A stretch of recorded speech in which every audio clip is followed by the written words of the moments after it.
भाजी बाजारात लागली लोकांची भारी रांग.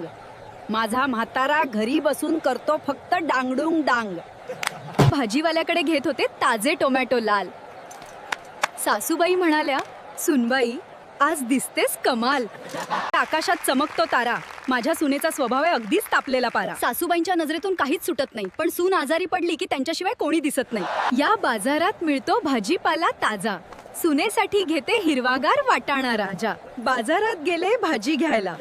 सासूबाई म्हणतात काम कर पटकन पटकन, पण माझ्यासाठी ठेवतात गरम गरम पोळ्या पटकनी.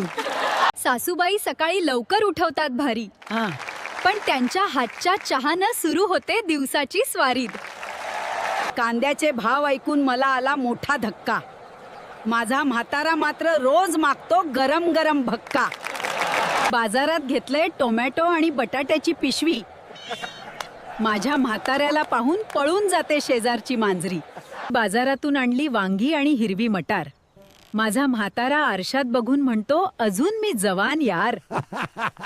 तुझ्या मिठीत मिळतो मला संपूर्ण आनंद. तूच आहेस माझ्या आयुष्याचा गोडवा आणि रंग. तुझं नाव घेतलं की डोळ्यांत चमक. तुझ्या प्रेमात हरवायला आनंदच भरभरक. सून माझ्या आयुष्यात फुललं गोड गंध. तूच आहेस माझं जीवन, माझं सुंदर स्वप्नम.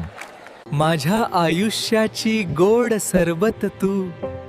तुझ्या हास्यातच माझं जग फुलतं जणू.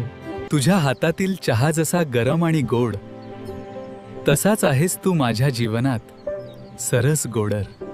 बाजारभर फिरले आम्ही घेत घेत सामान.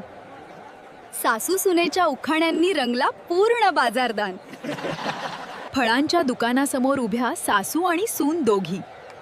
उखाणे ऐकून हसायला लागल्या बाजारातील लोक सगळी. बाजारात घेतली साडी आणि बांगड्यांचा सेट भारी.